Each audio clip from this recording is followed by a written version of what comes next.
the two of us here, we look quite Nordic, don't we, in many respects? That's just a ticket to the dance. After that, it's all about understand your customer's business, understand your customer's priorities. I'm a Welshman through and through, as you may be able to tell. Sometimes you just have to say, look, just calm down a little bit, it will come. Hello, everyone. Welcome to the Channel Zone podcast. With us today, we have Colin Brown. Colin, hello. Good morning. Hello. Good morning, Mark. Pleased to be here. Super. Well, look, thanks ever so much for joining us. You were an account manager at Computer Centre pretty much at a similar time to when I was there, but you progressed through the business from there, becoming MD when Germany became a big part of Computer Centre's business. You've been into Microsoft as a general manager, then on to Softcat, and now at Advania. Let's then get on to the big news of the day then. So Advania just acquired Servium. Yeah. Tell us a bit, I think maybe Advania's kind of, maybe how you get to this point, a little bit of the past of the business, where it's come from, who they are, because there was a name change, there's all sorts of kind of moves, adds and changes. And then the news that's just come out, as I say, I saw the IT Channel Oxygen update, well, the headline came out yesterday. So this is hot news that we have here at this moment in time. Tell us, what can you tell us, please? Yes. That particular part of the story is sizzlingly hot news. Yeah, it's just happened. So very briefly with Advania. I mean, Advania as a background, it's a Nordic company. They operate in Northern Europe across, I suppose, what we would term Scandinavia in many ways: Norway, Denmark, Finland, Iceland,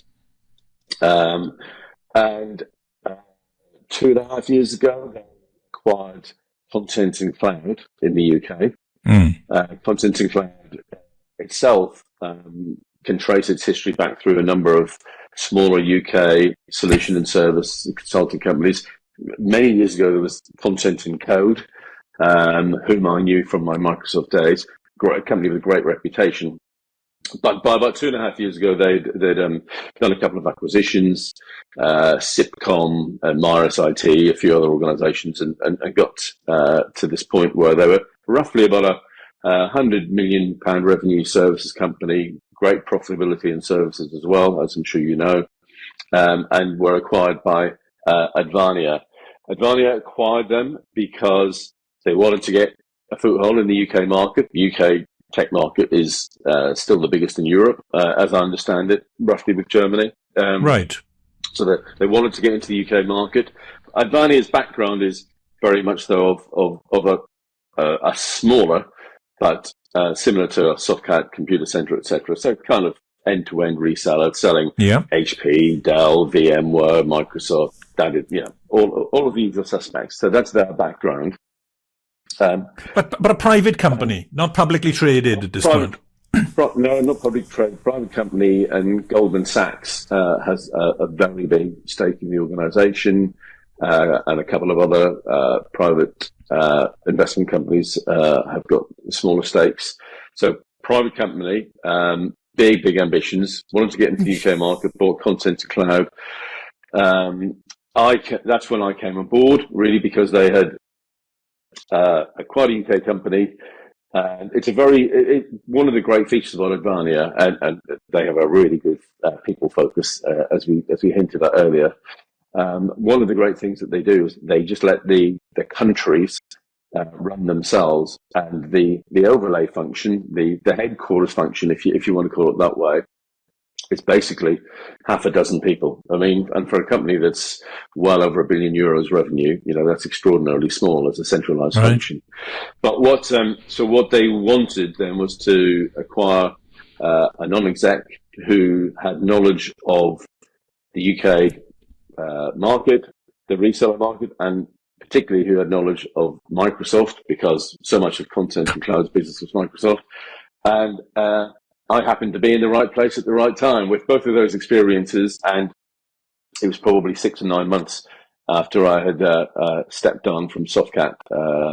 So it was a great opportunity for me. I like to think it was a great opportunity for them. I joined up as non-exec there.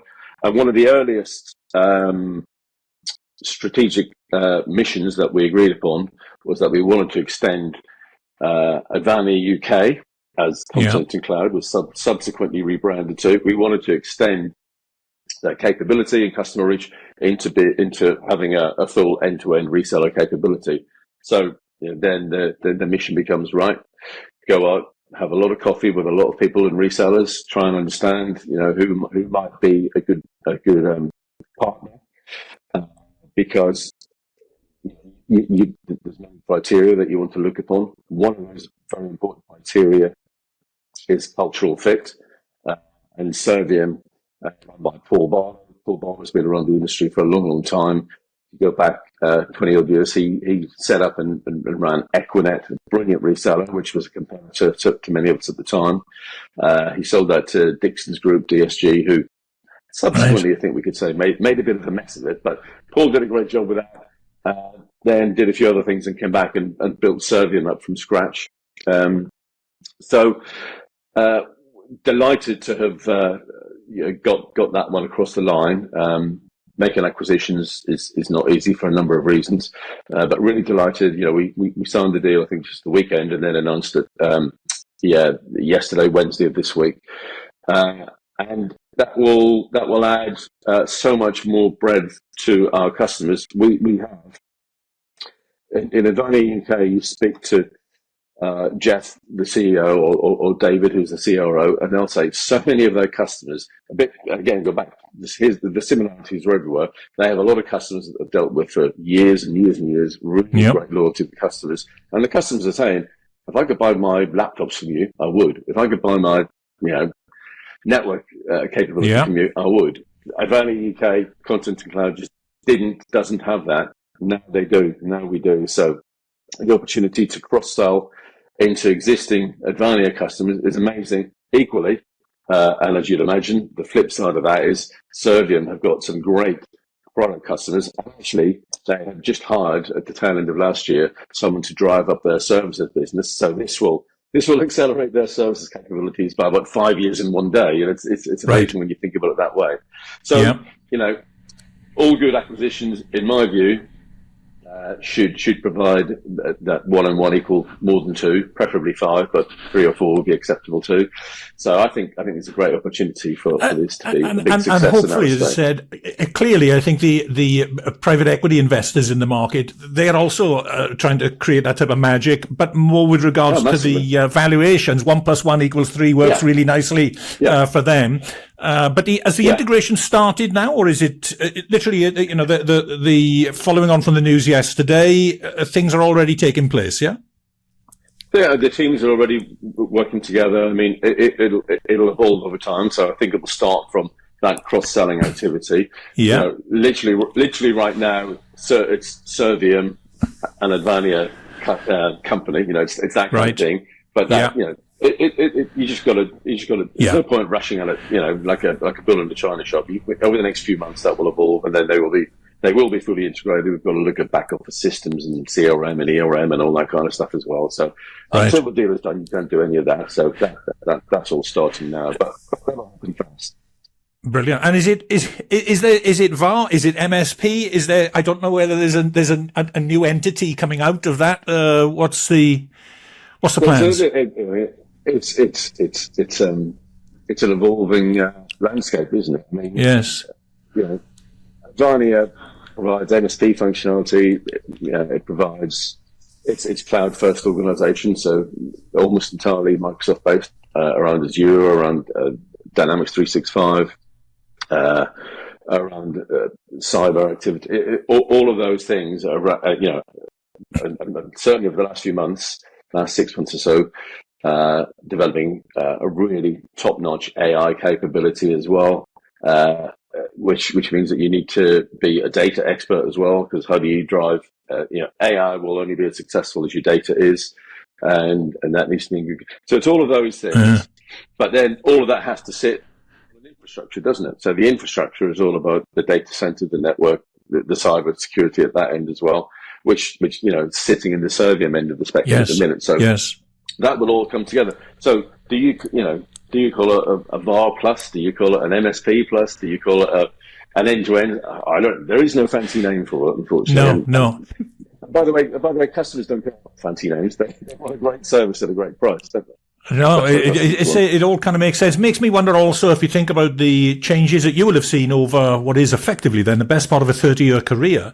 And I just wanted it'd be interesting to see where Advania is. I would have said 10 years, but I think things are moving much faster as well, even with what you just said about how AI is perhaps going to be integrated and leveraged by the business. You might wonder as to where the company is going to be even as short a period of maybe 5 years. 5 years might be the kind of window to look at now. Yeah.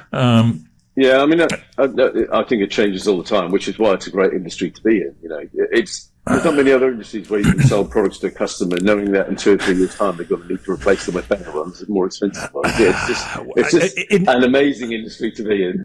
It is. It's a little bit like it's like the barber. Do you know what I mean? It's kind of a continuation of business. It doesn't matter what happens in the economy. You're going to have your hair cut. I suppose funeral directors might be the same. There's a continuing progress of customers. Not a bad line of work to be in at all. That is on the our MSP side, not on the hairdressers or undertakers there. But as an aside, tell me that I think we've kind of we're short on time here now. We've had a fantastic deep dive, I think, and thanks ever so much for your candor and willingness to talk, in depth, I think, about your experiences, about your journey through to, as I said, even the breaking news from yesterday. But I'm just going to ask one question on if you were to meet, not necessarily Colin Brown in 1989, joining a computer center, but a young grad now coming into the channel, what advice would you give somebody starting out in a similar position, perhaps to how you were back in the late 80s? What advice would you give? How would you suggest they succeed? It's a good question, and it kind of picks up on your last question as well a little bit in terms of so much has changed, but equally so much is still the same. And I can apply a lot of that similarity to what I would say to somebody joining the business. It's a number of things, which is you have to understand your customer's business. You can't just sell. You can't just pick up a phone. I mean, you can pick up a phone and try and get an appointment, but after that, that's just a ticket to the dance. After that, it's all about understand your customer's business, understand your customer's priorities. Try and understand that from not just from a functional point of view, but also from a personal point of view. Where is that person you're talking to? What are they trying to achieve? What are they trying to do for their career? Almost, it's 100% a people business. This is all about people, being there for people, helping people. Softcat did a brilliant job, and the computer center have done it as well in the past. Of even during periods of recession and dips, you be there for the customer. You don't disappear if they're not spending money. You're there the whole time for them. So I think it's all about understanding people and understanding the drivers and understanding the motivations and understanding the commercial background and reality, the situational perspective that you're in at the time. I would say, in terms of a career perspective, the other thing that I would say to people is be patient. Again, we have loads of these grads at Softcat and Computer Center before that, and some of them are massively ambitious, and I love that. Sometimes you just have to say, look, just calm down a little bit. It will come. Loads of people would come to me and say, right, I'd love to get to the next ladder. How do I get that? And I love those conversations, because I tell them a little bit what I've done, and I talk about what other successful people have done. Mostly, it always comes back to one thing. They would say, can I just mention to you, you need to be really good at the job you're doing now before you've got to be considered for the next job. So focus in on what's close to you, what you can affect and what you can impact. One of the things you can impact is being a master of what you're being asked to do at the minute. So master your own technique. Become as self-driven, as autonomous as you can. Understand that what you're doing is a part of a much bigger business. It's not just about you. It's about how can you help the business overall. So be a good citizen, be a good egg, contribute to the organization. Don't just think about it in terms of what you're doing and where you want to get to, because all of that will get noticed over time. I know that. People do notice these things, sometimes even if you don't think they're noticing them. Your behavior, the whole time you're at work and the way you interact with others, all of that gets noticed. So the other thing I'd say is, you can never become an expert in everything, but try and understand the technology. Try and be able to have a decent level of conversation with your customers. Your customers won't expect you to be an expert in data center networking, cybersecurity, but you can't just sit there and go, "Oh, I'll bring an expert along." You have to be able to add some value to the conversation. So you need. You like technology, though, do you? Do you like technology, Colin? I do like technology. Yes, I do like same. Yeah, I mean, it trips me up a lot because I don't, I don't have that mindset of understanding it. But I love technology, but I love it from the perspective of what will this enable us to do. And now when I'm thinking about it in a non-exec term, it's like what will this enable us to do better, quicker, faster, cheaper? How will this make us more efficient? How will this be able to enable us to serve our customers better? So I love technology from that perspective. And if you look at AI, go back to that, that's a great example. It's like, everybody talks about AI. What we need to do now is understand how AI can actually enable customers to be better at what they do, do things cheaper, do things better, create more channels, be more precise and specific and accurate at what they do. And Advania UK, we've just committed to license all of the employees with Copilot licenses. So it's a big financial commitment for us. It's also it's a big commitment to Microsoft as well, because we're already seeing that developing AI for internal processes like writing bids and tenders, just doing simple quotes, things like that, looking at past use cases for recruitment, etc. There's so many cases already where we're starting to see that we can do things better, quicker. And again, what does that mean? That enables us to be better than our competitors, and we can differentiate ourselves by having smaller processes. You talk about recruitment. If we've got a graduate or somebody in the early stage of their career and they want to join another company who hasn't really embraced AI and Copilot yet, or they want to join Advania and they're fully into it, we've got a much better chance of recruiting that person because they want to be where it's at. So all of these things are very important, I think. It'll be interesting to see how the sales organization leverages AI. As you can see how, said, if we wind the clock back, I'll go back, I think Softcat were perhaps preeminent in leveraging the telephone. And they made absolutely use that tool better than anybody else was using it at that time. Same thing today. I suppose the race is on as to which VAR, MSP, whatever, who's going to master AI to their advantage the best. So I'll keep an eye on that. Yeah, it's all about being able to go to customers and explain to them, and this goes back to understand your customer's business, because seek first to understand, then to be understood. So you have to understand your customer's business first, then be able to demonstrate to them how AI could help them. So it's all about not just rocking up saying, "Oh, you must be thinking about AI, can we sell some to you?" Yeah, well, there's a lot of that going on at the moment. I'm going to have to refer to. Am I right in thinking that was a Stephen Covey quote that came from you just there? I'm assuming 7 Habits of Highly Effective People again, which would have been probably a book that you would have devoured back back in the day. That's the second time I've used that phrase. But I still do. It's fantastic. You look at the 7 habits, and every single one of them is applicable in almost everything you do. It's that book and Good to Great by Jim Collins, probably my 2 favourite business books over the years. Both exceptional.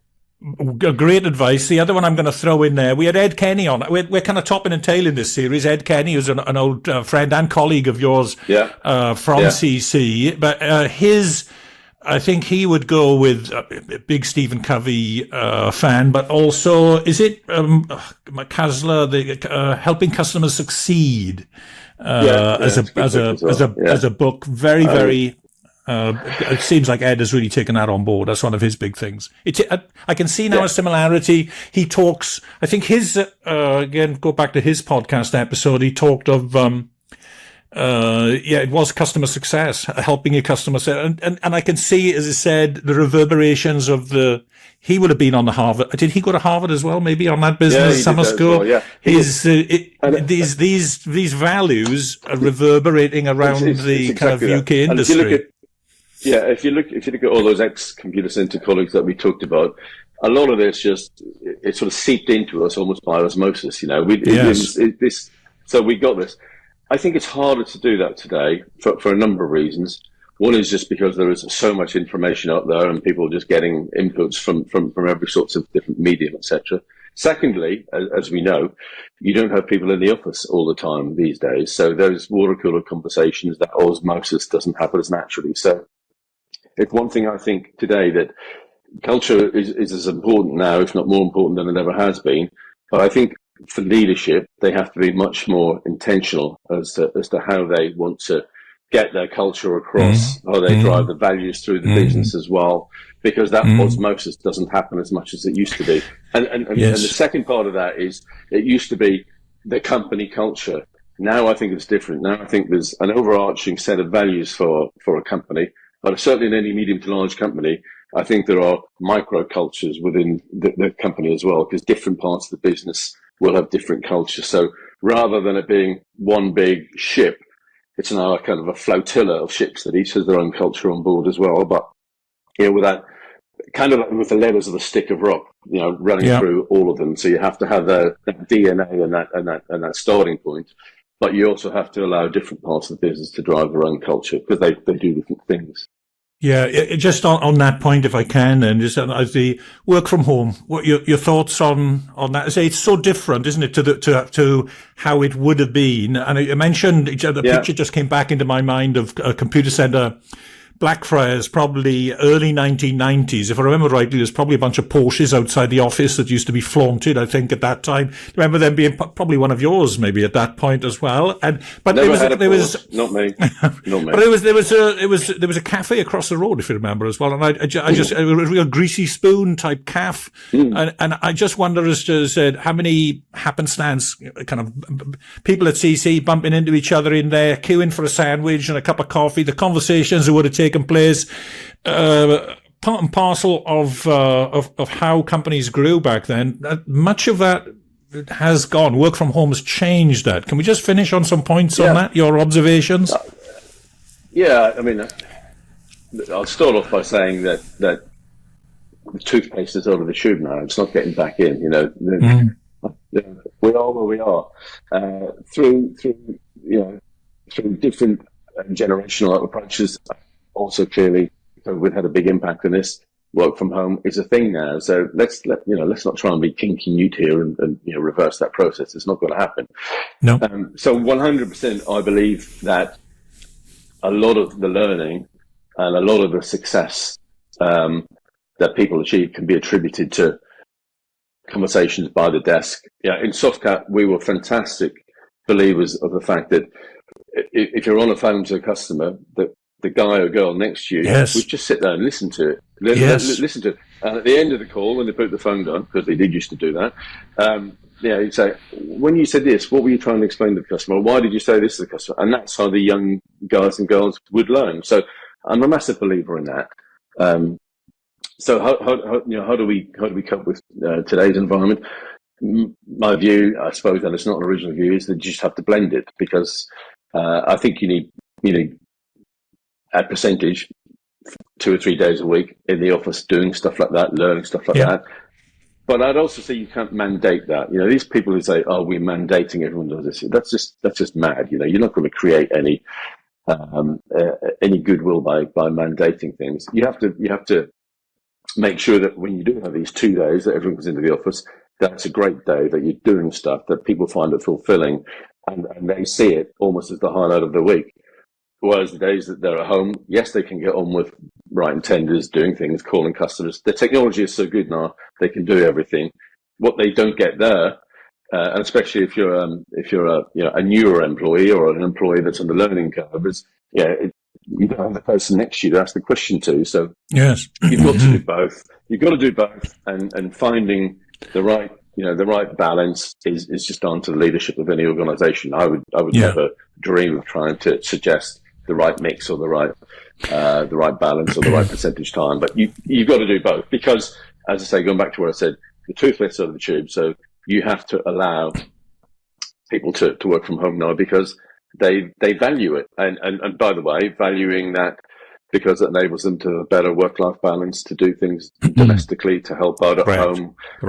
All of those things, they're super important as well. So you need to tick that box too. A 90-minute drive into the office every morning and back at the end of the day is not conducive to a good life in many respects. Over a period of time, we've all done it. No, but I did in 1 year, maybe 30,000 miles in 1 year. That's 1.5 times round the world. Except I only ever saw the M25.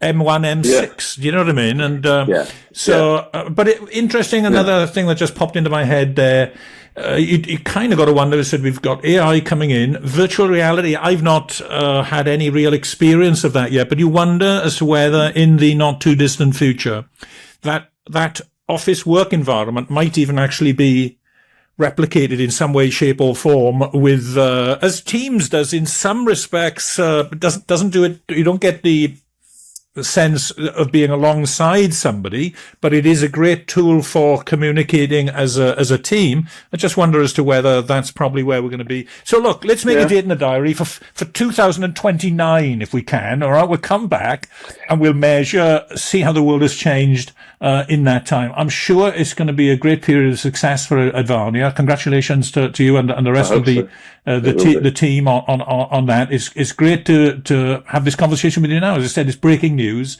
Thanks very much for joining us on the podcast today, Colin. Really much appreciated. Hope we can do it again at some point in the not too distant future. Until then, you're welcome. All the very best. You're very welcome. You're very welcome. Enjoy the chat, and I will come on my jetpack the next time we get together.